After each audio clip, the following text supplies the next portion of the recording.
Arthur Ferez, a powerful tech mogul who built his empire from nothing, believed he could solve anything with money, strategy, or force of will.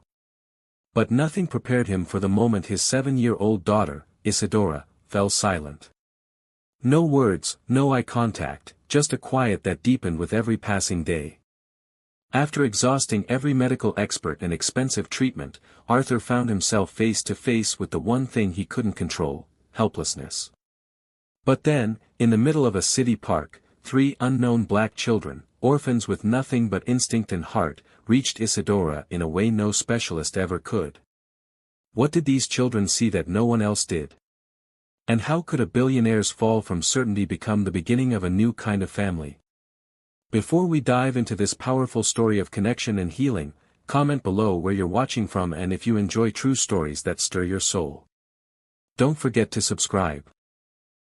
Arthur Ferez stood alone in the solarium of his Beacon Hill estate, staring through the floor-to-ceiling windows at the skeletal branches of early spring pressing against the skyline. The mansion behind him was quiet, too quiet for a home that once echoed with footsteps, soft music, and the sound of a little girl's laughter. Now the silence pressed down on him like gravity.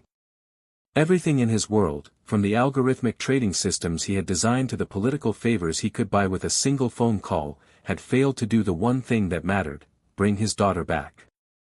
7-year-old Isadora had not spoken, smiled, or responded to anyone in over a month. One morning, she had simply stopped.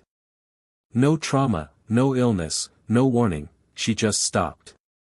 He had flown in every pediatric neurologist, cognitive specialist, and behavioral therapist money could summon. The finest minds from Stanford, Columbia, Zurich, even Tokyo, had taken turns in her converted bedroom, now more of a private hospital suite. But they all left with the same helpless conclusion: her body was stable, her brain scans unremarkable. Regression was the word they used, but Arthur had grown to despise it. It felt like a euphemism for "we don't know." The silence in the house was not empty, it was haunted. Haunted by questions no one could answer, haunted by the weight of a father who had spent his life solving impossible problems and now couldn't reach the only person who truly mattered. Arthur's world had once revolved around logic, efficiency, and control. He had built Ferez Technologies from the back room of a university dorm into a global powerhouse responsible for some of the most advanced security and medical AI on the planet. Presidents had consulted him, defense departments had licensed his patents. But none of that mattered here, not with Isadora slumped in her adaptive wheelchair, her hands limp, her eyes vacant. He had outfitted her room with the most advanced technology available: eye-tracking monitors, neural response gauges, adaptive music therapy interfaces. But the girl who once hummed Liszt while painting in her pajamas now stared straight ahead, unblinking. No machine beeped irregularly, no chart suggested change. She was alive, but not present. And he, for all his brilliance, was lost. Each morning, Arthur dressed in the same routine: tailored charcoal slacks, white shirt, sleeves rolled to the elbow, no tie. He no longer attended board meetings, his CFO managed those now.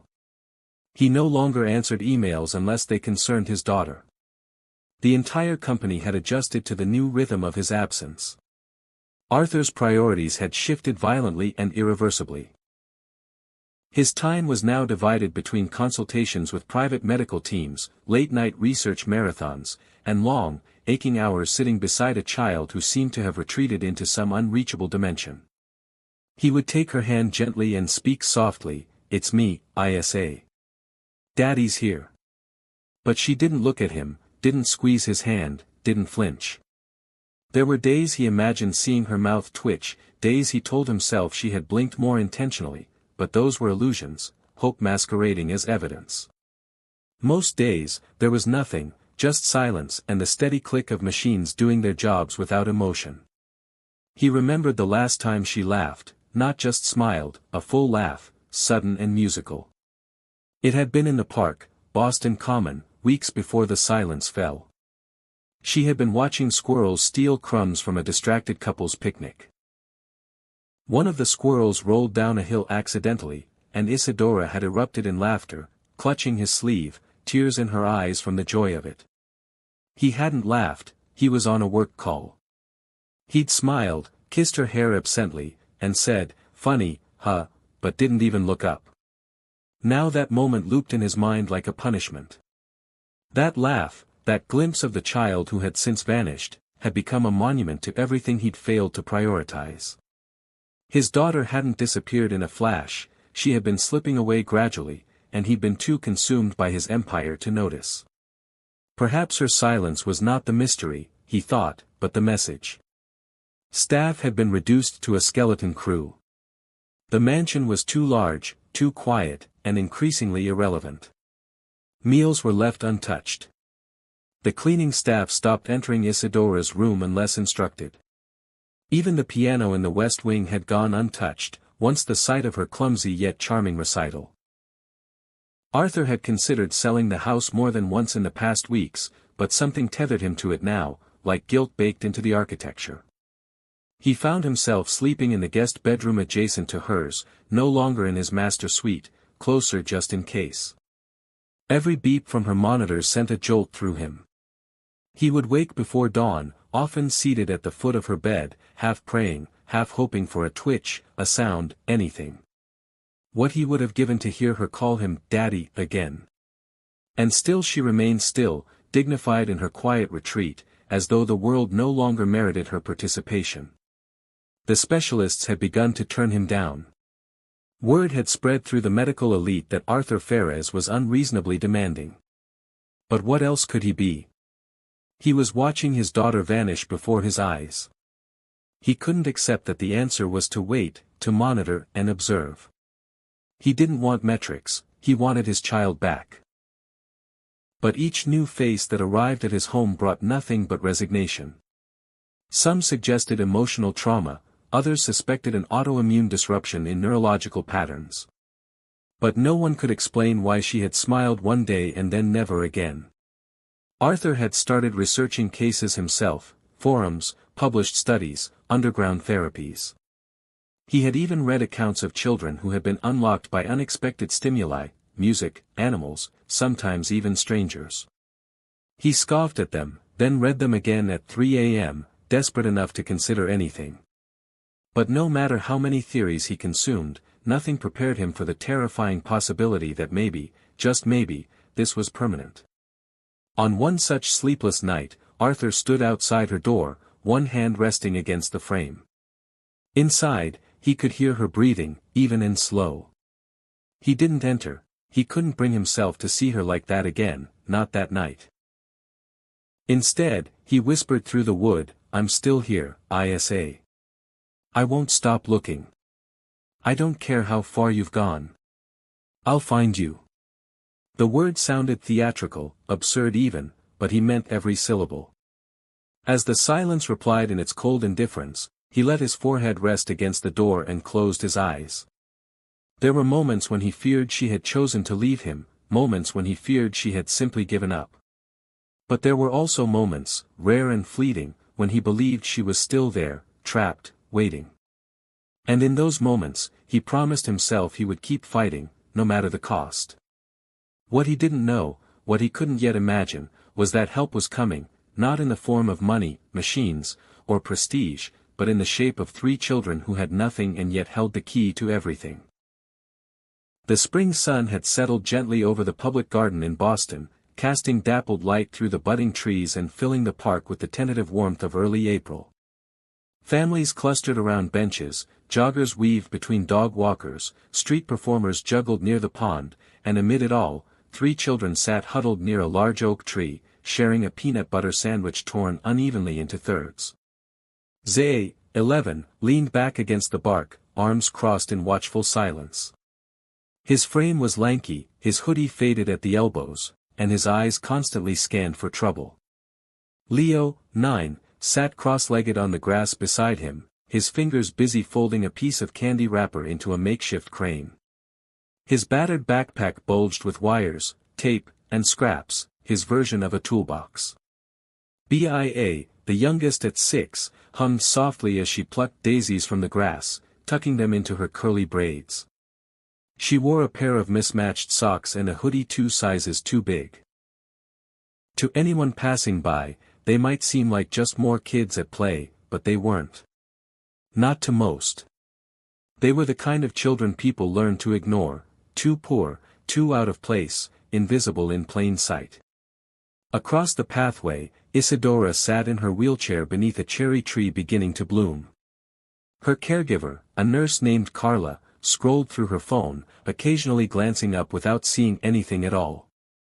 Isadora's pale hands rested limp on her lap. Her eyes, though open, didn't seem to register the color of the sky or the soft chatter of children nearby. She was a ghost anchored by wheels. She had been coming here every week for exposure, as one therapist called it. The hope was that sights, smells, and sounds might stir something deep within her, but she had never reacted, not to the buskers, not to children playing tag, not even to the geese that often wandered close. Zay noticed her first. "Look," he said, nudging Leo with a tilt of his chin. "Over there." "She's not moving." Leo looked up from his crane, eyes narrowing. "She looks kind of sad." "No," Bia said, standing. "She looks alone." She brushed dirt from her knees and walked toward the girl without waiting for permission. "Bia," Zay hissed, but she was already crossing the path, tiny shoes padding over concrete. The boys exchanged a glance, then followed. Bia stopped a few feet from Isadora and crouched. "Hi," she said softly, placing one of her daisies gently on the girl's knee. Isadora didn't blink, didn't shift. Leo joined her a moment later and crouched, pulling a small sketch pad from his backpack. "I made a card," he said, mostly to Bia. "Want to give it to her?" Bia took it, a folded piece of thick paper with a smiling sun and the word "hello" in big, shaky letters, and placed it gently in Isadora's hand. Still nothing. But Zay, standing just behind, noticed the faintest twitch in the girl's fingers. He stepped forward, suddenly emboldened. "You don't got to talk," he said, his voice quiet but steady. "It's okay. We're good at not talking, too." He crouched beside his siblings, taking one of Leo's crayons and drawing a simple smiley face on the back of a receipt. Then, carefully, he mimicked a silly voice and held it up. "This guy says, hi, he's new around here. Can you help name him?" Bia giggled, which made Leo smile. Isadora's fingers twitched again, this time visibly. Carla was still staring at her phone, oblivious. Zay leaned closer. "You see him, right? He's kind of goofy." The stillness in Isadora's face shifted almost imperceptibly.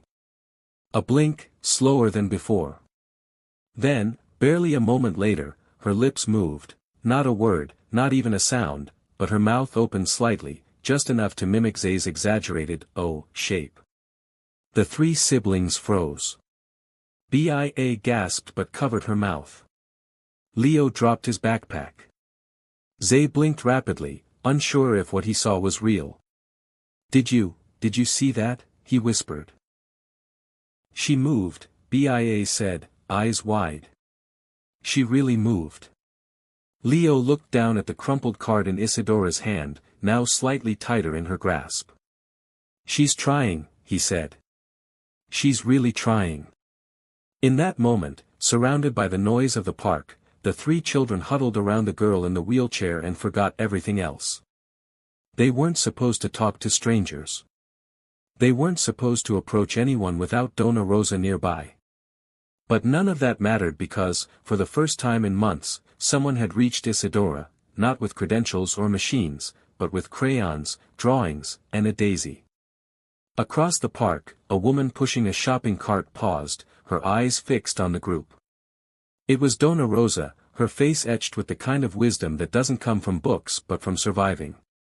She had taken in Zay, Leo, and Bia over the course of 4 years, each dropped into her life by tragedy, a car crash, a prison sentence, an overdose.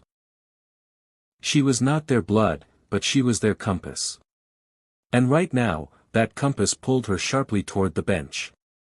She saw the girl in the wheelchair, recognized her, Isadora Ferez, daughter of the man she once taught at Roosevelt Elementary decades ago. She also saw the caregiver looking elsewhere, thumbs scrolling mindlessly.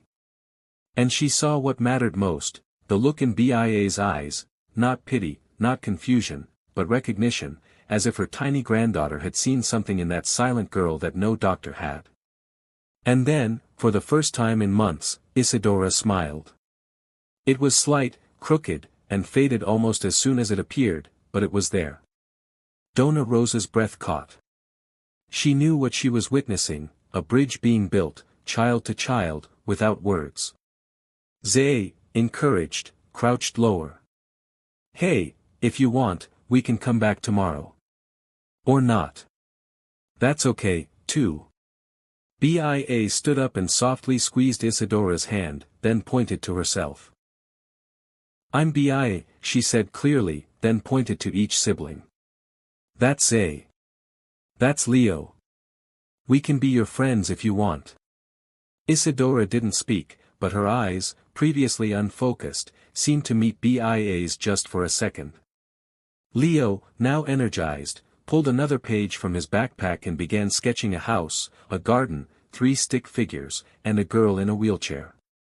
"That's us," he said, sliding the paper gently onto her lap. "We live nearby. We come to the park every week." A strange warmth crept into the space between them, not magic, not a miracle, but something truer, recognition without expectation. Zay glanced nervously at the caregiver, who was now slowly turning toward them. "We got to go," he whispered. "She saw us." BIA nodded, reluctant. As they began to back away, Isadora's fingers lifted just barely from the armrest, 2 of them raised like a tiny, broken wave. Leo froze. "She said bye," he murmured. "She did." They slipped back across the path just as Carla looked up in confusion. "Isadora? What was that?" she asked, walking quickly toward the girl.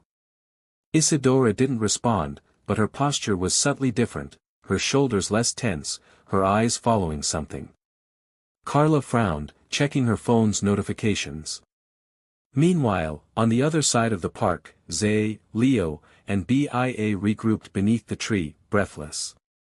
"That was crazy," Zay said. "She smiled, right?" "I saw it." BIA just nodded. "She's not gone," she said. "She's just waiting." Leo dug into his backpack, flipping through his drawings. "We got to make more," he said. "More cards, more stories. Maybe that's how we talk to her." They didn't know who Isadora was. They didn't know about the mansion or the money or the father who was crumbling behind locked doors. But they knew one thing, someone had listened to them. And even if it was just for a moment, they had reached her.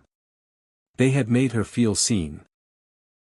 Arthur's town car pulled up quietly along the edge of the Boston Public Garden. From the back seat, he signaled Fernando to wait. He wasn't there for meetings or press, he simply needed to see her, observe her, even if from a distance. It had become a ritual of sorts, drive to the park, watch Isadora from afar, remain unseen. Something about the anonymity soothed him. It allowed him to pretend briefly that he was not the failing father of a child lost in silence. As he stepped out, dressed in a navy overcoat with leather gloves, the late morning air carried the scent of thawing grass and distant street food. He crossed to the far side of the path and stood beneath a tall elm, partially obscured by the trunk. There she was, his daughter, framed by the light and shadow of the cherry blossoms above her. Carla, her nurse, sat distracted on a nearby bench, phone in hand, but Arthur's eyes were fixed on Isadora. Then he saw them, 3 children, 2 boys and a girl, approaching his daughter. They weren't part of any therapy group. They were scruffy, underdressed, clearly from another world entirely. His muscles tensed, his mind leapt to panic before logic could speak. He watched as the oldest boy, slender and dark-skinned, maybe 11, stepped close and began gesturing with exaggerated facial expressions.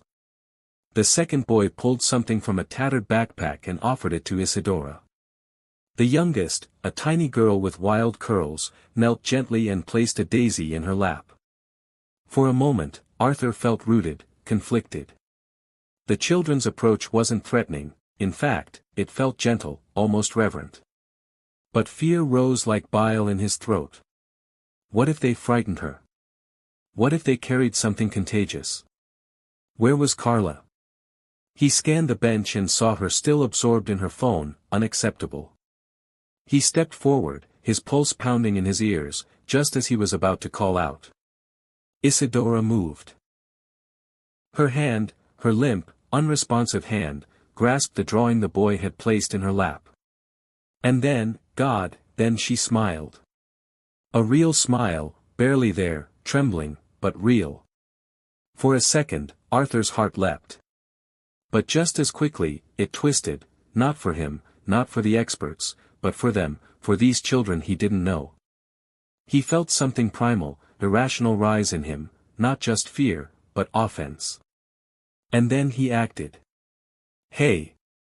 Arthur's voice cut across the path like a whip. The children froze, startled. Carla looked up, confused, her face blanching. Arthur stormed forward, eyes locked on the trio. Get away from her, he barked, moving with a fury that startled even himself. The oldest boy instinctively placed himself in front of the others. We didn't mean nothing, sir, he said quickly, holding his hands up.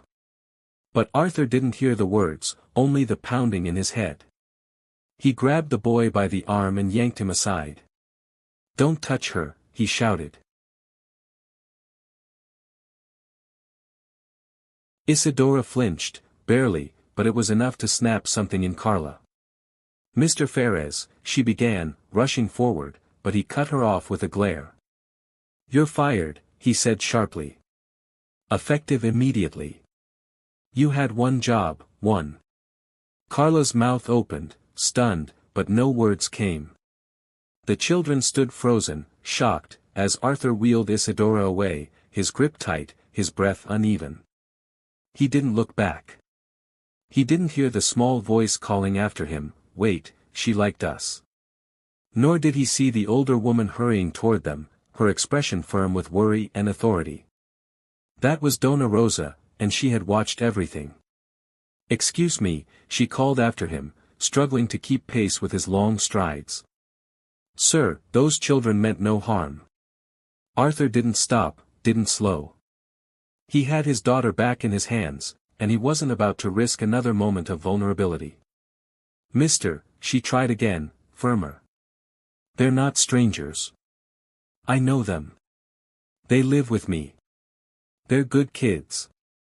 Please. He turned then, his face tight, voice icy. If they're yours, keep them away from my daughter. Do you understand me? Dona Rosa's mouth set into a hard line. You think I'd let them near her if they weren't kind, she snapped. That girl smiled. Did you see it? You've got the whole world of science and money, and still it's not enough. Arthur interrupted, his tone final. Stay away from us. He turned the wheelchair toward the waiting car. The driver jumped out to assist, but Arthur waved him off, loading Isadora himself with practiced hands. Carla stood frozen on the path, red-faced, humiliated. The children, still stunned, remained at the bench as the black sedan pulled away. No one spoke for several minutes, not even BIA, who now clutched the daisy she had meant to leave in Isadora's hair. The ride home was silent. Arthur didn't look at Isadora through the rearview mirror. He didn't speak to Fernando. His hands clenched and unclenched in his lap. He tried to justify what had happened, that he had protected his daughter from strangers, that he had acted in her best interest, but the image wouldn't leave his mind, her eyes brightening, her lips lifting, her hand reaching, a smile, a spark, something alive. And he had crushed it. He had seen his daughter come back to life for a moment, and instead of leaning in, he'd panicked. He'd shut it down out of fear, out of pride, out of prejudice he hadn't realized still lived in him. The realization hit like a hammer. He had destroyed the one fragile connection that had formed in months. The worst part? He had seen it. He had known. And he had made it disappear. Back at the mansion, he didn't go upstairs. He couldn't. Instead, he poured a drink in the study, something he hadn't done in years. The crystal clinked against the glass like judgment. He didn't sip it, just held it, stared out the window into the sprawling, perfect yard. His empire meant nothing in that moment. Not the algorithms, not the accolades, not the money. His daughter was slipping away, and when she'd reached for someone, finally, unprompted, it wasn't him. It was 3 children from a world he had spent his entire life pretending didn't exist. He closed his eyes, saw her face again, the way she'd looked at that little girl, the way her fingers had moved ever so slightly. It hadn't been a fluke. It had been something real, something pure. And he had ripped it away like a man afraid of losing control. Now all he had was silence again. And for the first time in years, Arthur Ferris felt like a coward.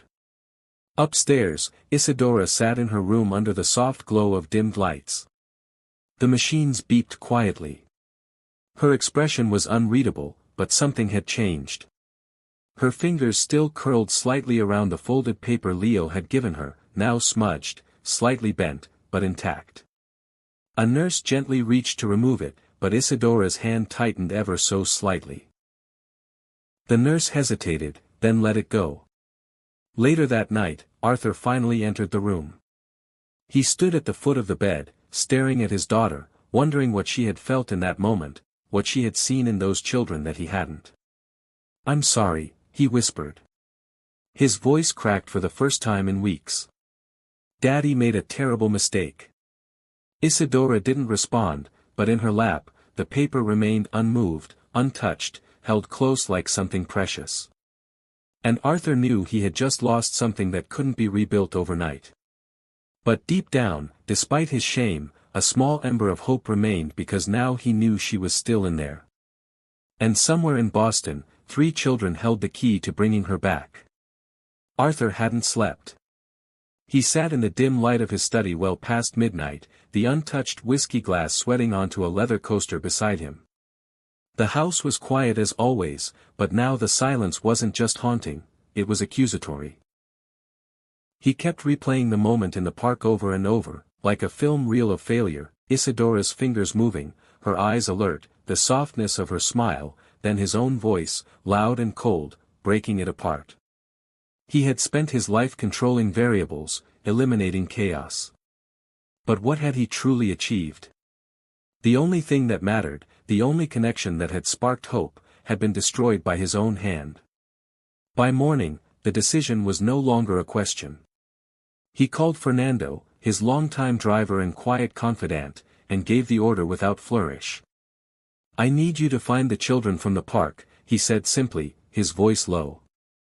"All 3 of them, and the woman, the older one who tried to speak to me." Fernando didn't question it.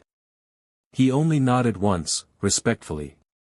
He had served Arthur for over 20 years and had never heard him sound like this, broken, not angry. "Yes, sir," he replied. "I'll start right away." Fernando's search began where the moment had ended. The public garden. He returned to the exact bench, hoping perhaps the children might return. They hadn't. He spoke to vendors, joggers, the saxophone player who performed near the pond, the balloon man with a Boston Red Sox cap who worked weekends. 3 kids, 2 boys and a girl, black. One of them had a backpack with drawings. Another had a red hoodie. The girl had flowers in her hair. Most shrugged. A few offered vague leads, might be the ones that hang around the shelter near Tremont. Could be the lady who runs the reading club down in Roxbury. For 3 days, Fernando combed the city on Arthur's behalf. He visited public schools, shelters, after-school programs, libraries, and food pantries. Each night, he returned home with new locations, more guesses. Arthur never rushed him, never snapped. He only asked one question, "Did you see them?" Fernando would shake his head each time, growing more disappointed. Not for his own sake, but for Arthur, who now paced like a man teetering on the edge of something deeply human, something long overdue. On the fourth day, Fernando stepped into a weathered community center tucked between an auto shop and a taqueria in the heart of Dorchester. The sign above the door was hand-painted and fading, "Rising Roots, Literacy, and Care." Inside, the smell of paper, crayons, and rice soup mixed in the air. Children's drawings lined the walls, most of them colored with mismatched markers. There was laughter coming from a classroom in the back, the kind of joyful chaos you only heard around kids. Fernando approached the front desk, where a young volunteer greeted him. "Can I help you?" she asked. He nodded politely, removing his hat. "I'm looking for an older woman, maybe in her 60s. Dark skin, gray curls, strong voice. She runs literacy classes. She might be with 3 kids, 2 boys, 1 girl." The volunteer paused. "That sounds like Miss Rosa," she said, suddenly guarded. "Who's asking?" Fernando hesitated, then offered honesty. "My employer. He's the father of the little girl your kids met in the park. She hasn't spoken in months. That day was the first time we saw a spark. He wants to talk to them, to her. He regrets what happened." The volunteer didn't soften. "He should," she said, but she nodded. "Wait here." 10 minutes passed before a door opened at the far end of the hallway, and Dona Rosa emerged, wiping her hands on a paint-stained apron. She was shorter than Fernando remembered, but her posture carried weight, authority honed from years of holding people together. Her eyes met his with cautious curiosity. "You must be the driver," she said. "The one who took her away." Fernando dipped his head respectfully. "Yes, ma'am. And I'm truly sorry for how that played out." She studied him for a long moment, then motioned him to a table near the entrance. "Speak." Fernando sat carefully, hands folded. "Mr. Ferez asked me to find you. He's not the man you saw in the park that day. Not anymore. He saw something in his daughter he hasn't seen in months, and then he destroyed it. He knows that. He owns it. And he's desperate to make it right. Please, just hear him out." Rosa leaned back slowly, arms crossed. "And what about us?" she asked. "What about how my babies felt being pushed away like trash?" Her voice trembled slightly. "You don't get to erase that with regret." Fernando nodded solemnly. "No, ma'am. He doesn't. But maybe Isadora can't heal without your help." There was a silence between them then, deep and strained. But something passed through it, understanding, maybe, or at least recognition. "They weren't supposed to go near her," Rosa finally said. "But they said the girl looked sad. Said she looked like she needed someone to see her. I couldn't stop them. And now here we are." Fernando waited. "He's not asking for forgiveness," he said. "He's asking for a chance." Rosa looked down at her hands, rough from years of caretaking, and sighed. "He'll get one, but not for him. We're not coming back for some rich man who thinks he can buy healing." She stood. "We'll come back for her. For the girl who held my grandson's drawing like it was treasure." Fernando nodded, deeply relieved. "He'll be grateful, Miss Rosa. I promise you." She waved off his politeness. "Don't promise on behalf of a man you barely understand. Just make sure he listens. Because if he speaks to them the way he did before," she didn't finish the sentence. She didn't have to. That evening, Fernando returned to the mansion and found Arthur standing in the garden, arms crossed, his face still etched with guilt. "Well?"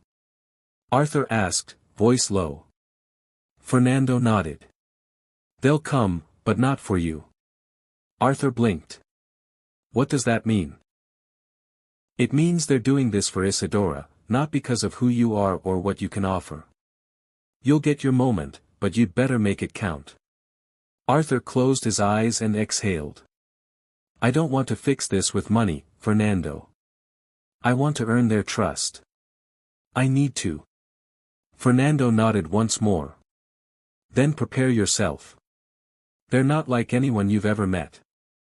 They don't care about your world, but they might just be the key to saving hers. Arthur looked up at the sky, where clouds rolled gently over the mansion's rooftop. For the first time in weeks, he didn't feel alone.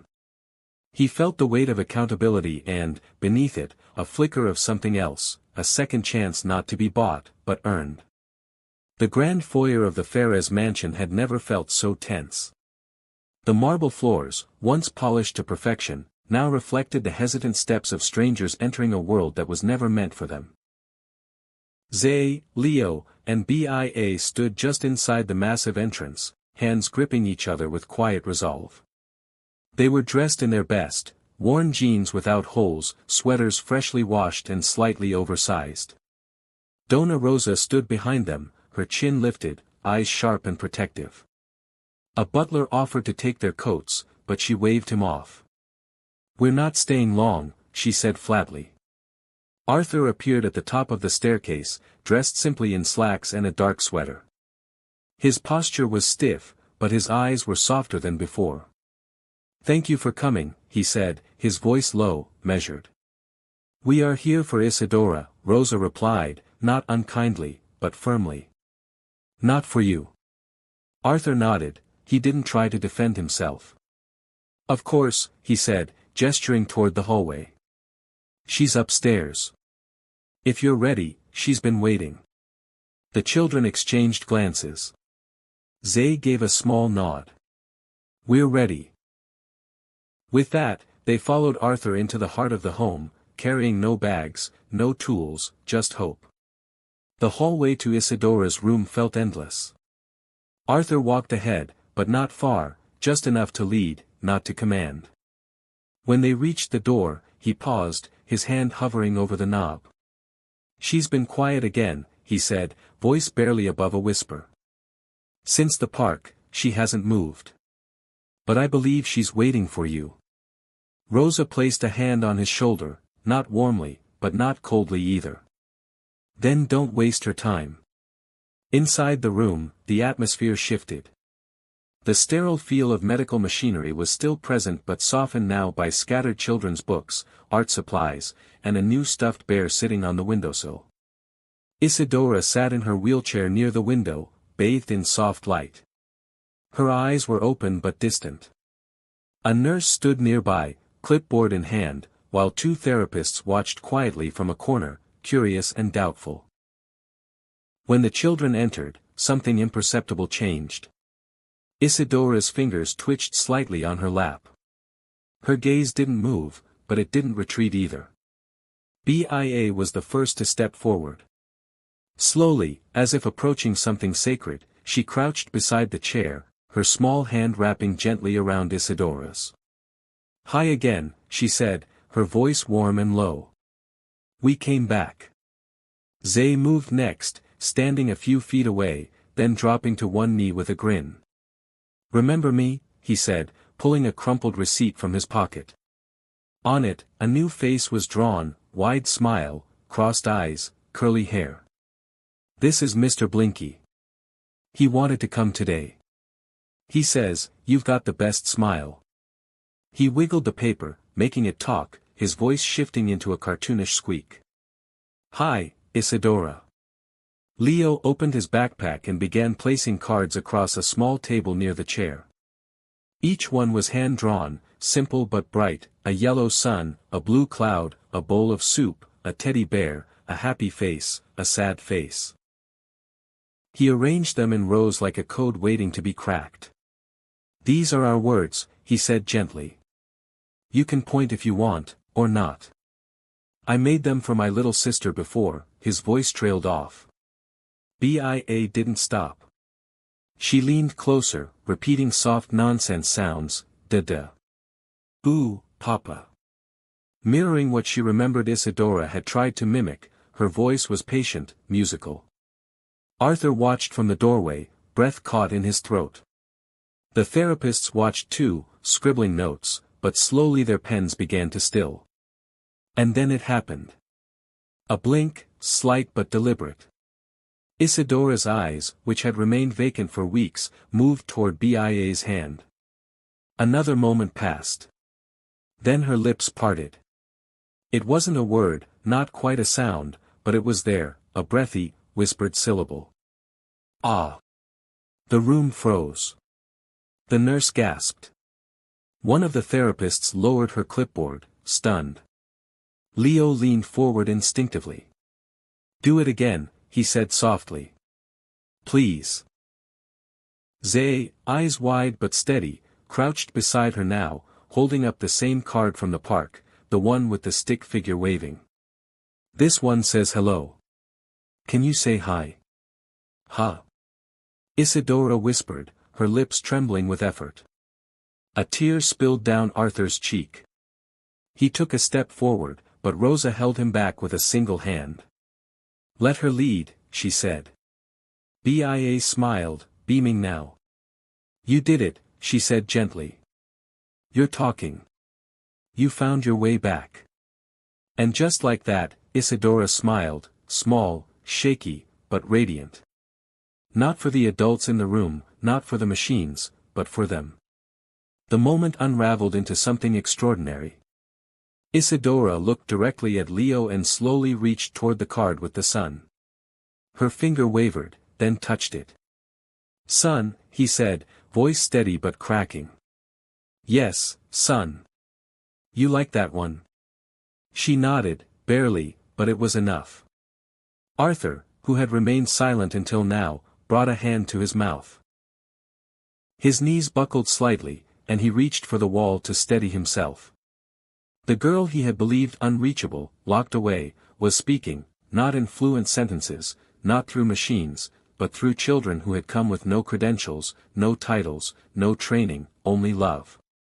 And it was working. The specialists began asking questions, one trying to step in. Could you repeat that? What was the syllable? Was there any facial tension? Arthur shook his head. No, the therapist blinked. No interruptions. Just watch. For once, Arthur didn't want control. He didn't want data. He wanted to witness something real without breaking it. The session continued in a quiet rhythm. Zay became the performer, using new cards and silly voices. BIA remained the emotional anchor, always holding Isidora's hand, whispering encouragement. Leo adapted quickly, inventing new cards on the spot. When Isidora made sounds resembling shapes or colors, they worked like a unit, instinctive and fluid. At one point, Isidora began mimicking the soft M sounds BIA was humming. She giggled, a real giggle, soft, breathy, almost surprised. The nurse covered her mouth in awe. Rosa stood with arms crossed, tears in her eyes, but pride etched into her every feature. Arthur slowly walked into the room and knelt down beside his daughter. He didn't speak. He didn't touch. He just let the tears fall as he watched her mouth form new, experimental sounds, raw, uncertain, but alive. Isidora didn't flinch. She looked at him, her eyes registering the first true acknowledgement in months. Hi, she whispered, and Arthur crumbled. The session eventually came to a close, not because the children wanted to stop, but because Isidora began to show signs of fatigue. Even so, she didn't want to let go of BIA's hand. We'll come back tomorrow, BIA promised. Okay. Isidora nodded. The specialists asked if they could schedule formal evaluations, but Rosa declined. They're not here for research, she said. They're here for her. Arthur agreed. For the first time, he wasn't looking for answers. He was watching a miracle unfold. The children packed their things with quiet joy. Leo carefully left the cards on the table. Zay turned back at the door. We'll keep coming, he said. As long as she wants us to. Arthur nodded, voice shaking. She'll want that. After they left, Arthur sat alone in the room with Isadora. She had fallen asleep, her hand still curled slightly toward the drawing Bia had left. He kissed her forehead and whispered, "Thank you for coming back to me." But deep down, he knew the truth: she hadn't come back because of him. She had come back because someone else finally saw her. The next morning, Arthur stood by the gate of his estate, not inside, not waiting in his study, but outside in the cool morning air, hands in his coat pockets as the town car pulled up. It was the first time in years he had met someone at the front like that. The door opened, and out stepped Rosa, followed by Zay, Leo, and Bia. They looked more relaxed this time, but not entirely. Rosa met Arthur's gaze squarely. "Morning," she said, her voice neutral. Arthur nodded, his throat suddenly tight. "Thank you for coming." He motioned them toward the house, walking beside them instead of leading. "I'd like to make this permanent," he began carefully. "Daily visits, structured time. We can set a schedule that works for you." Rosa's brow lifted. "And compensation?" He hesitated, then nodded. "Of course. I'd like to offer you something for your time." Rosa stopped walking. The children paused behind her. "No," she said simply. Arthur blinked.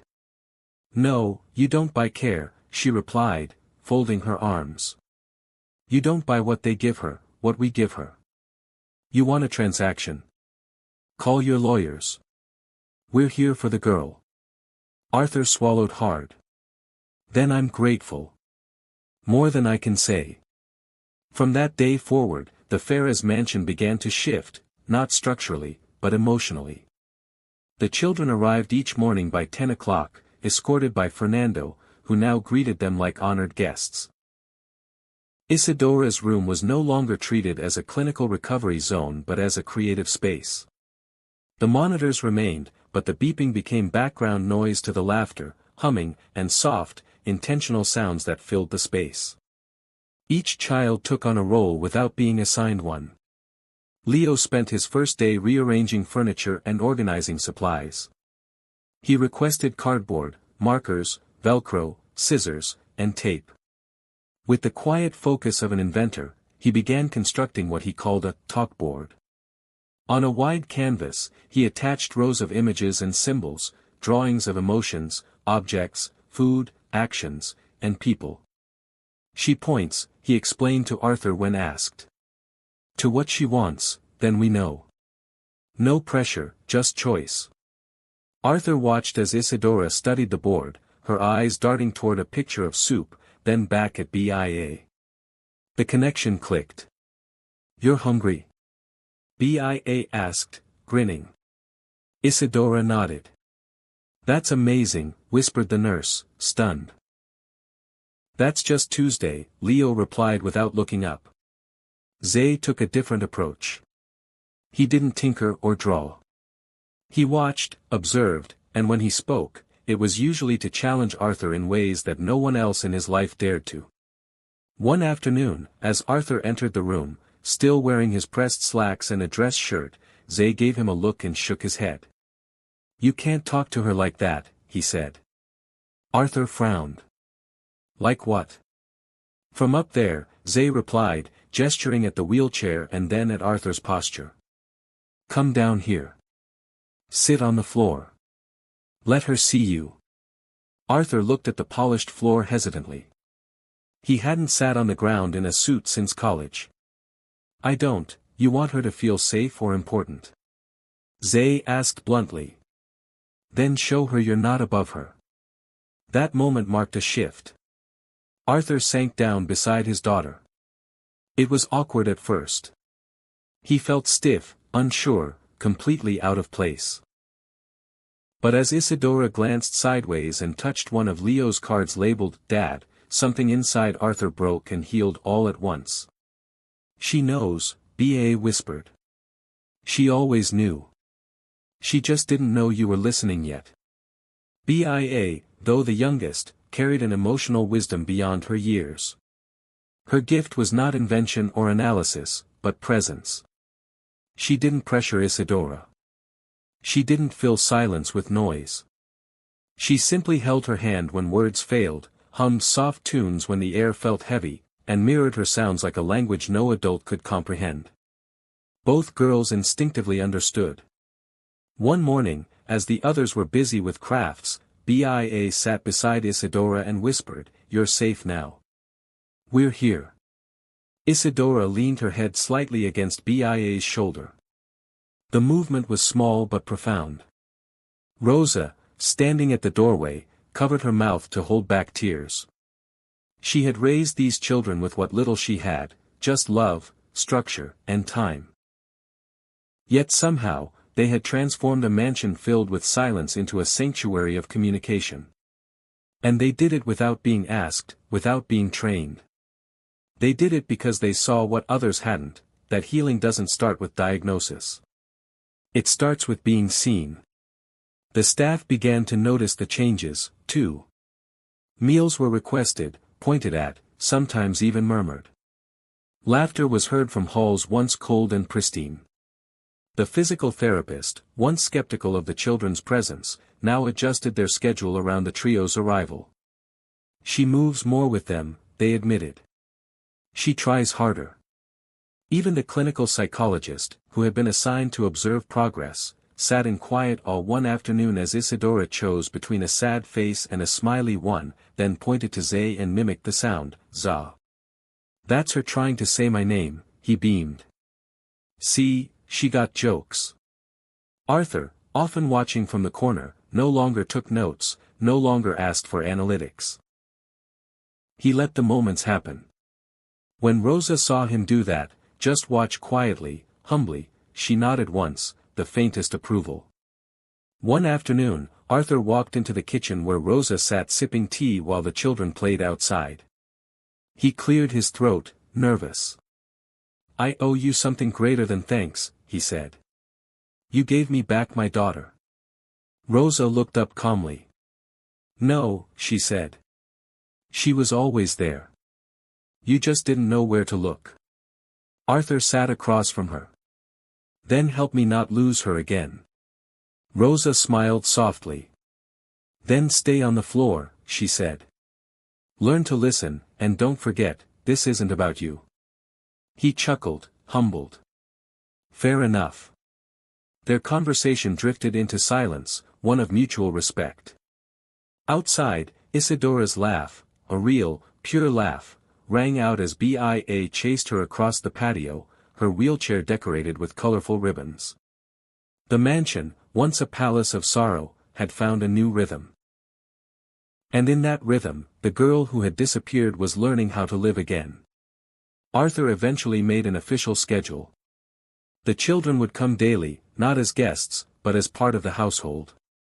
Rosa would have her own room on the grounds. A small classroom was being planned in what used to be the formal library. But not once did Arthur call them staff or therapists. To him, they were something else entirely, guides, lifelines, family. The walls of the mansion, once pristine and sterile, now displayed drawings, communication cards, and even handprints in paint. The sound of wheels on hardwood, of whispered syllables, of children's laughter, it had become the new normal. And when Arthur stood at the edge of the garden one evening, watching Zay teach Isadora a rhythm game using only hand claps and nods, he understood something no boardroom had ever taught him. Some miracles aren't bought or engineered. They are invited.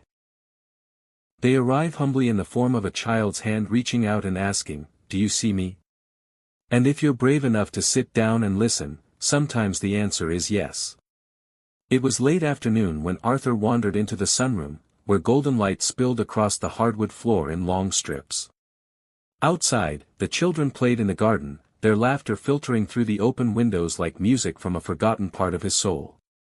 Isadora's wheelchair had been turned into a chariot of sorts, adorned with streamers and painted flowers from Bia's eager hands. Zay and Leo took turns pushing her along a path of chalk-drawn symbols, transforming each push into part of a wordless song. Arthur had come to love these sounds, their lack of formality, their unpredictable rhythm. It made the house feel alive again. But inside the sunroom, the quiet stillness allowed thoughts he'd been pushing aside to drift back. Sitting in the corner, quietly shelling peas with deliberate care, was Donna Rosa. Her presence in the mansion had grown from an intrusion to a constant, unassuming, wise, unshakably grounded. Today, for reasons he couldn't explain, Arthur walked toward her, not with instructions or thanks, but with a question sitting at the edge of his heart. "Can I ask you something personal?" he said softly, drawing a chair near. Rosa looked up without surprise, her hands never stopping. "You can ask," she said. "Whether I answer depends." Arthur hesitated, fingers laced together between his knees. "I've been thinking a lot lately," he began slowly.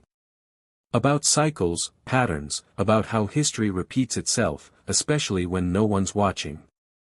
Rosa said nothing, but her eyes remained fixed on him, open but guarded. He pressed forward. "Did you ever work for the Ferez family before?" Rosa's hand stilled, a pea rolling gently onto the table. She leaned back slightly, folding her apron into her lap with great care. "You don't remember," she said after a long pause. Arthur shook his head. "No, should I?" Rosa gave a quiet sigh. "I was the housekeeper in your father's home. Hired when I was barely 20. Stayed for over 10 years. Arthur's eyes widened slightly. "But I don't remember ever." "That's because I was gone before your memories began to anchor," Rosa interrupted, "and not by choice." Her voice had changed, softer but edged with something hard-earned. "Your father let me go the day he found me in the garden. I was watching you and another boy, my son Raphael, playing in the fountain, laughing, covered in mud, both of you no older than 4. Arthur leaned forward slowly, breath shallow. "Raphael," he whispered. "I knew a Raphael." "He was your friend," Rosa said with the painful clarity of someone who had rehearsed these words for decades. "The kind of friendship only children have. No assumptions, no titles, no race, just 2 boys chasing frogs." Arthur stared at her, and for a moment, he saw the scene, not through memory, but imagination, the splash of water, the laughter, the warmth. "My father," he said, "he fired you for that?" Rosa nodded. "Said it was inappropriate, that I had blurred boundaries, that his son should not be mixing that way." Her voice trembled, but only for a second. "I was gone within the day, no references, no compensation." Arthur sat back in his chair, the weight of her words crashing over him like a tide. "I never knew," he whispered. "He never told me." "Of course he didn't," Rosa said. "Your father believed in separation, order, legacy, things he thought he was protecting by controlling everything. And now look at you." She didn't mean it cruelly, but the word struck him hard because she was right. He had become a man who once pushed away children from his daughter, children who reminded him of someone he had long since forgotten. Arthur stood slowly and walked to the window, staring out at the garden where Isidora was now laughing as Zay spun her in gentle circles. "Raphael moved away, didn't he?" Arthur asked, his voice distant. Rosa nodded. "We were evicted. I found work where I could. He never got over that day. He thought he had done something wrong. The joy you shared that afternoon turned to shame in him and, eventually, distance." Arthur swallowed the knot forming in his throat. "He was the first friend I ever had. I think maybe the only real one when I was young." The silence between them stretched. "Do you know what happened to him?" Rosa hesitated. "He passed 3 years ago. Cancer. He lived a hard life. Never let people close again. Not even me." Arthur turned from the window, his eyes red-rimmed. "I pushed your grandchildren away in that park," he said, voice cracking. "Just like my father did to you. I looked at their skin, their clothes, and I judged them. I feared them, and I used that fear to protect myself. I became the thing I swore I'd never be." Rosa stood slowly and approached him. For a long moment, she said nothing. Then, in a voice both tired and strong, she answered, "The thing about cycles, Arthur, is they only keep spinning if no one breaks them." He looked at her, shame and gratitude written across his face. "I want to break it," he said. "I need to." Rosa nodded once. "Then let your daughter show you how, because she already has." Arthur glanced back toward the garden, where Bia now sat beside Isadora, showing her how to braid a ribbon. Leo was collecting leaves to press into new communication cards. Zay sat nearby, drawing shapes in chalk that Isadora traced with her fingers. "They brought her back," Arthur said. "They did what all my money and science couldn't." Rosa looked at him steadily. "Because they didn't come here to fix her. They came to see her." He nodded slowly. "I'm starting to understand that now." "Good," Rosa replied. "Because understanding isn't where it ends, it's where it begins." That night, Arthur didn't retreat to his office or his quiet bedroom. He joined the children in the informal living room, sitting cross-legged on the floor beside Isadora as she pointed to images on Leo's new card set. Zay coached him through a sound-matching game, and Bia gave him tips on how to smile with your whole face. For the first time, Arthur didn't feel like a visitor in his own home. He felt like part of something he hadn't even realized he'd been missing. Later, after the children had gone and Isadora had fallen asleep, he returned to the sunroom and found Rosa still there, knitting in silence. He sat beside her, no words needed between them. Outside, the wind rustled the hedges, and the stars blinked faintly through the tall windows. The ghosts of his father, of Raphael, of his own prejudices, they lingered, but for the first time, they didn't own him. They were shadows being slowly overtaken by light. The envelope arrived in the middle of a quiet morning. It bore the emblem of the Zurich Neurological Research Institute, printed in silver embossing on heavy cream cardstock.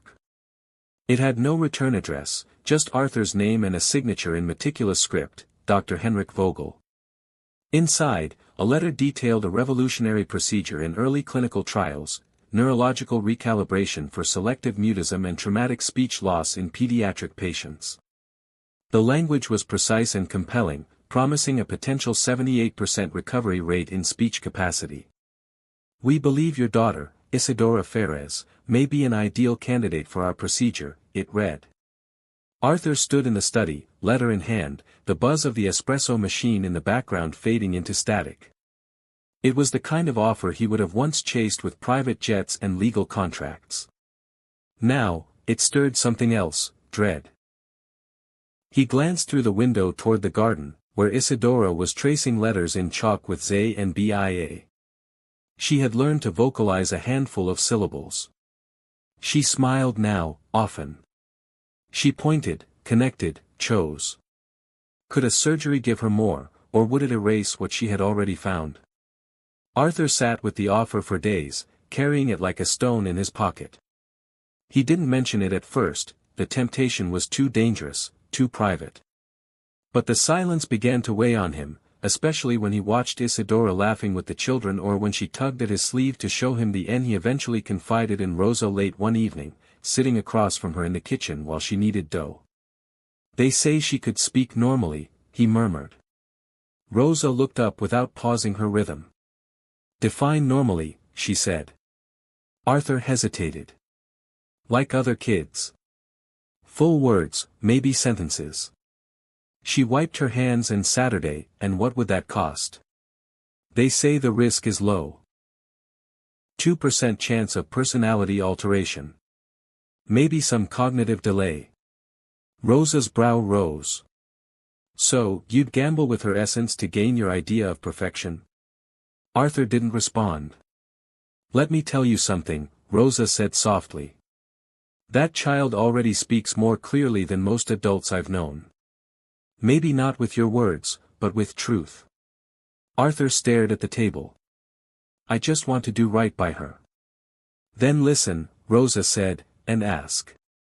The next morning, he gathered the children and Rosa in the sunroom. Isadora sat near the window, her talkboard in front of her. Arthur held the letter in his hand, his grip tighter than necessary. "I need to tell you something," he began, voice tight with effort. "There's a clinic in Europe. They believe they can help Isadora speak." The room went still. Zay looked sharply, protective instincts flaring. Leo dropped the colored markers in his hand. Bia moved instinctively closer to Isadora, touching her shoulder. He was drawing on her board. Arthur raised a palm. "I haven't said yes. I need her help to decide." He placed the letter on the table and lowered himself to the floor beside his daughter. "You decide, Isa, not me. Not them. You." Isadora's eyes widened at the sudden shift in control. Slowly, she looked at Leo. He nodded gently, pushing the talkboard in front of her. "Take your time," he whispered. "We'll wait." Bia knelt beside her, humming softly. Zay remained standing, tense but silent. Isadora took a deep breath, her fingers trembling, then moved. Her hand first hovered over the card with the picture of a doctor, white coat, stethoscope, cold. Then she touched the card for scared. Her eyes lifted briefly to Arthur's. "You're scared?" he asked, voice barely audible. She nodded. Then, one by one, she selected more cards. "Friends, me, understand." The last word she pointed to was, "Stay." The room was breathless. Arthur's hands began to tremble. He pressed them together to keep them still. "You don't want to go," he said, the words not as a question but as a realization. She shook her head. Then, with effort, she formed a sound, one she hadn't practiced, one born from the moment itself. "No," a full, clear syllable, her first unprompted word in weeks. Bia beamed through tears. Zay let out a breath he hadn't realized he was holding. Leo placed a hand on her shoulder and whispered, "Good job, Isa." Rosa watched in silence, her eyes misted. Arthur looked down at the letter still resting on the table. "She said no," he said aloud, to himself as much as to them. "She told me no." Later that afternoon, Arthur drafted a letter to Zurich. It wasn't cold or dismissive, it was grateful and firm. He thanked Dr. Vogel for the offer, commended the groundbreaking work, and respectfully declined. "My daughter is already speaking," the letter concluded, "just not in the way we were trained to listen." He signed his name with care, folded the paper, and sent it with the house courier. When it was gone, he walked to the garden, where Isadora and the children were making shadow puppets in the fading sun. He crouched beside them and didn't speak. He only listened, to laughter, to silence, to presence. And for the first time, he didn't feel torn between what she could become and who she already was. He finally saw her not as a problem to be solved, but as a person to be loved, whole, unedited. That evening, during dinner, Rosa raised her glass of water as the children ate slices of honey cake at the long oak table. "To Isadora," she said, "for teaching all of us how to speak in ways that matter." Everyone lifted their glasses. Zay smiled, eyes on Arthur. "You finally got it, huh?" Arthur nodded, humbled. "It took me long enough." Leo leaned across the table. "What if she wants to say yes someday?" Arthur smiled gently. "Then we ask again, and we listen again, but we never decide for her." Bia clapped, pleased. Isadora, looking around the table, picked up a small card that simply read, "Happy," and placed it in front of her plate. The room fell still for a moment, then filled with soft applause. It wasn't just about a sound or even about speech. It was about autonomy, about being seen and heard, and finally, she was. The night closed with the children playing music from an old Bluetooth speaker, dancing in the living room as Rosa tapped her foot and Arthur watched from the couch, exhausted in the best way. Isadora curled up beside him with Bia, her head resting on her shoulder. The past months had been a climb from silence, from guilt, from the deep inheritance of fear. But now, as the house pulsed with joy, Arthur knew they were somewhere new. And though the future remained uncertain, one thing was finally clear: Isidora's voice, in whatever form it took, would always be her own. The old clinical wing of the Ferez mansion had once been a cold corridor of beeping monitors and whispered diagnoses, a sterile monument to Arthur's desperation. It had housed machines that mapped silence, specialists who measured his daughter's soul in data points, and procedures designed to fix what they didn't understand. But now, under soft construction lights and the smell of fresh paint, it was becoming something entirely different. Arthur stood in the wide entryway, sleeves rolled up, dust on his shoes, a rare sight for the once impeccable billionaire. "We'll tear out the ceiling track first," he said, gesturing toward the outdated apparatus once used to move patients from bed to bath. "Open up the space. Let the light in." Fernando, now acting as both chauffeur and project overseer, nodded. "Already called the contractors. They'll be in by Monday." The plan was clear: transform the forgotten wing into a community-centered, inclusive learning and support space. A sanctuary for children like Isadora and for those like Zay, Leo, and Bia, who had never been given a place to just be. "We're not building a classroom," Arthur clarified to every architect who walked in. "We're building belonging." At the heart of this transformation stood Dona Rosa. Arthur had asked her to oversee the program, not as a courtesy, but because he had come to understand what real leadership looked like. She had raised 3 children in hardship and turned their empathy into healing. "I want you to design it," he told her one morning over breakfast in the newly repurposed kitchen. "Not just the walls, the purpose, the rhythm. You saw Isadora before I did. I trust you'll see what others can't." Rosa stirred her tea quietly. "You're asking me to lead the very institution that once pushed me out," she said, not bitterly, but with undeniable gravity. Arthur nodded. "Exactly for that reason." She watched him for a long moment, then finally gave a slow, tired smile. "Then we'll do it our way. No uniforms, no rows of desks, no trying to make them conform." Arthur leaned back, smiling. "Good. I'm tired of conformity. And I want a young voice in the room," Rosa added. "Someone with energy, roots in the community, someone they'll see as their own." Arthur agreed instantly. "Name her." Rosa slid a small paper across the table. "Camila dos Santos. She's got spark. She listens." Camila arrived 2 weeks later, wearing jeans, hoop earrings, and carrying a backpack covered in hand-sewn patches. She was 27, radiant with purpose, and a former public school teacher who had left after refusing to teach by rigid, test-driven standards. "You're the one who hired me," she asked Arthur directly during their first meeting. "Rosa hired you," he said with a smile. "I just pay for the lights." Camila walked the halls, took in the light fixtures, the garden view, the open play spaces with tactile walls and soundboards crafted by Leo. "You've built something wild," she finally said. "And wild things need protection, not rules." Rosa gave an approving nod. "Exactly." Camila introduced methods that mirrored what the children had already been doing intuitively, learning through connection, art, rhythm, and sensory play. Instead of sight words on a board, she painted feelings onto the walls and taught vocabulary through emotion. She made space for the nonverbal, the misunderstood, and the overlooked. "No one gets left outside the circle," she told the staff, "because the circle moves to fit everyone."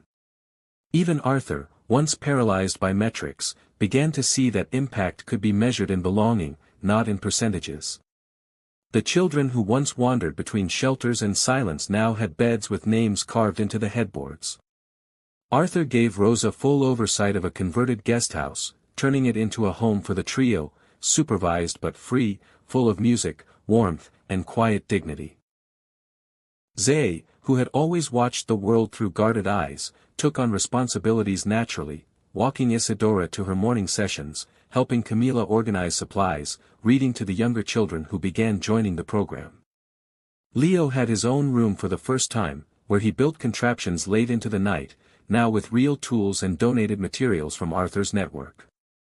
His communication boards evolved into dynamic, feel panels, that even adults began using to express subtle emotions. BIA's room had a window seat, a basket of dolls, and a closet full of clothes picked out by Isadora herself. "This one's your color," Isadora had pointed, smiling. And when BIA had hugged her, the entire house seemed to exhale. They no longer just visited. They lived. They belonged. And with that, the Ferez estate ceased to be a mansion. It became a home. The inclusive center opened quietly. There were no press conferences, no grand tours for media outlets, just open doors. Rosa insisted that the first day include only children, no speeches. "Let them claim it before the world does," she said. And so children arrived, some from shelters, some with learning differences, some silent, some too loud for traditional classrooms. Camila met them barefoot on the mat. "This is your house now," she told them. "We clean it, care for it, share it, and most importantly, we listen in it." Arthur watched from a distance, his throat tight. There was no logo, no branding, just a sign at the entrance that read, "The Belonging Room." The children filled the halls with sound, not chaos, but intention. Every sound had purpose, even those without words. Isadora, once hidden from the world behind closed doors and careful hands, now wheeled herself to the front window and chose her own activity. She no longer waited to be spoken to. She started the conversation in her way, on her time. That night, as the children played in the yard under paper lanterns hung between the trees, Arthur sat with Rosa and Camila beneath the large oak.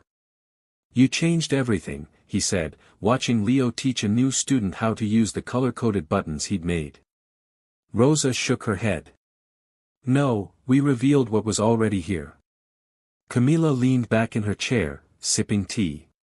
"You know the hardest part about building a place like this?" Arthur turned to her.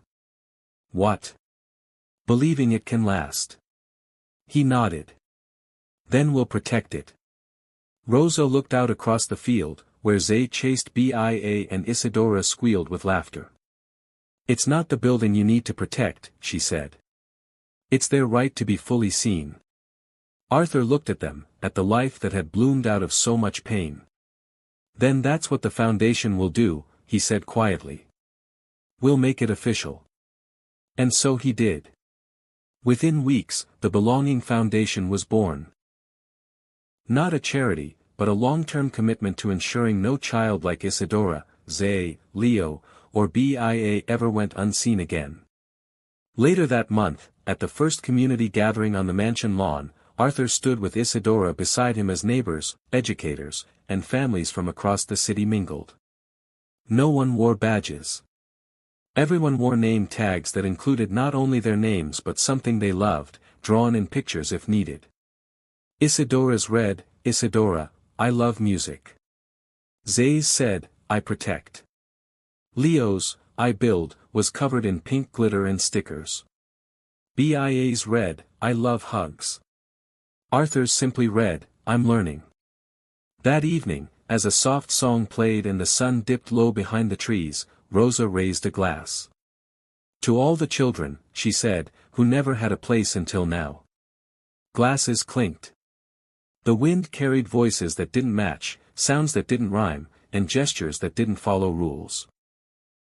But in that moment, in that mismatched chorus of life, a new world was forming, where difference wasn't just accepted, it was cherished. The morning sun poured softly over the Ferez estate, now lovingly transformed into a vibrant space alive with voices, spoken, signed, drawn, and felt. At the center of the grounds, once a place reserved for galas and sterile conferences, rows of folding chairs had been arranged on the grass beneath an open-air canopy. Balloons in soft pastels bobbed lazily in the breeze, tied to the backs of chairs or held by tiny fingers. It was the long-awaited inauguration of Casavos, the permanent educational and inclusive space born from a house of silence and reclaimed by sound. Children ran barefoot across the grass while parents and guests trickled in, some carrying picnic baskets, others arriving with wheelchairs, sensory aids, or just open hearts. There were no red carpets, no velvet ropes, just music playing from a Bluetooth speaker, laughter, and anticipation. Arthur stood beside the wooden podium at the front, his suit jacket off, sleeves rolled, as he greeted guests, not with handshakes, but hugs. "Today is not about me," he told every reporter. "It's about voices, the ones we nearly didn't hear and the ones that saved us all." Just behind him, peeking out from the side curtain, was Isadora. She had changed in ways no surgery could have orchestrated. Her speech was still emerging, but now she used a tapestry of methods to speak her truth: gestures, sound combinations, communication cards that Leo updated weekly, and a look in her eyes so clear it needed no translation. Dressed in a white sundress with yellow ribbons tied around her braids, she sat comfortably beside Bia and Leo on the low stage, while Zay stood guard at the steps like a proud older brother. As the ceremony began, Camila welcomed the crowd, then introduced Rosa with a reverence usually reserved for royalty. Rosa didn't need notes.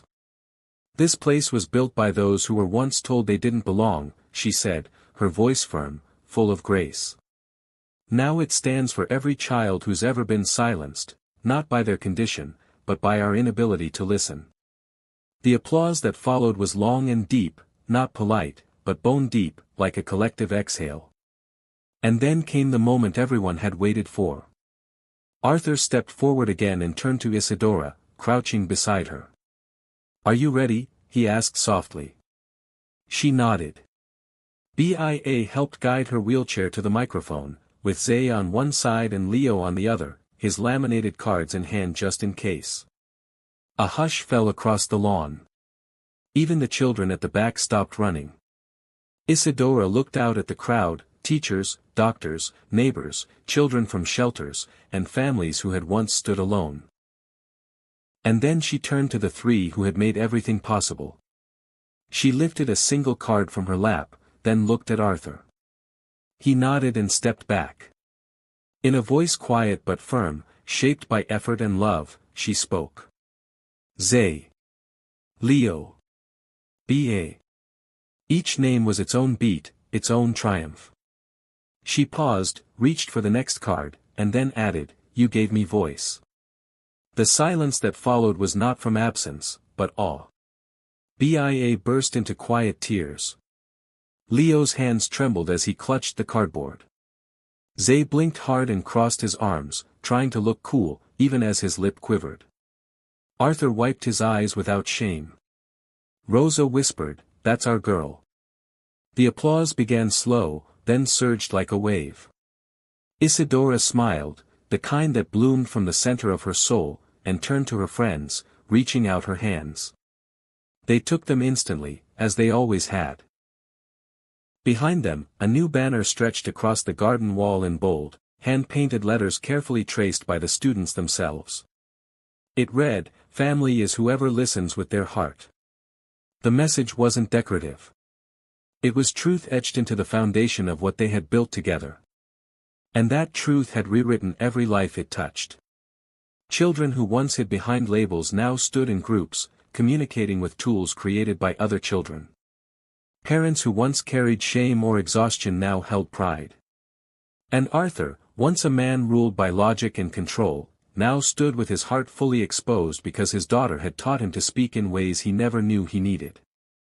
When the ceremony ended, Rosa called for a photo. "A real one," she said. "Everyone in." Camila arranged the groups while a local photographer adjusted her lens. Arthur stood beside Isadora, one hand resting gently on her shoulder. Zay stood behind her, hands on both her chair handles, like he was claiming his place. Leo knelt in front, holding one of his handmade tools, a picture dial that now had over 100 icons. Bia leaned in close to Isadora, cheek to cheek, like sisters forever. Rosa stood beside Arthur, her arm looped through his in a way that acknowledged pain, survival, and renewal. And behind them, stretching out on either side, were the new students of the foundation, every shape, every color, every sound. The camera clicked once, twice, then a third time. But it wasn't the picture that mattered. It was the moment, a frozen point in time where no one had to pretend, no one had to prove they belonged. They just did. Later, after the crowd dispersed and the last tables were packed away, Arthur sat on the garden steps with Rosa and watched the children draw shapes in the dirt. "I spent my whole life building things," he said. "But this is the first thing I ever truly built, right?" Rosa placed her hand over his. "You didn't build it alone." He nodded. "I know. That's what makes it real." She smiled, then nodded toward the banner still fluttering above them. "You believe that now?" Arthur looked up, his eyes tracing the words, "Family is whoever listens with their heart." "With everything in me," he said. They sat there in silence, not because they lacked words, but because silence was no longer absence. It was peace. It was earned. It was shared. As the sun began to fall behind the trees, Isadora joined them, flanked by the three who had once been strangers and now stood as the keepers of her heart. She handed Arthur a drawing, four stick figures holding hands, standing under a house with the word "home" scrawled above it in crooked letters. Arthur traced the lines with his fingers, then looked into her eyes. "It is home, Isa, because you made it one." She beamed, then looked up at the banner once more. "Family," she said, clear and certain. And for the first time, Arthur didn't define it by blood or name or legacy. He defined it by that one word, spoken freely by the girl who had once been silent. Family is who hears you, even when you can't speak. This story was created with deep care by all of us here at Levi Stories. If it touched your heart in any way, we'd love to hear what it meant to you. Leave us a comment below. And if you haven't subscribed yet, we warmly invite you to join our community. Your support helps us keep bringing these special stories to life. Each one takes days to craft, but knowing they reach you makes it all worthwhile. Like the video, share it with someone you care about, and we'll see you in the next story, one that moves, teaches, and stays with you.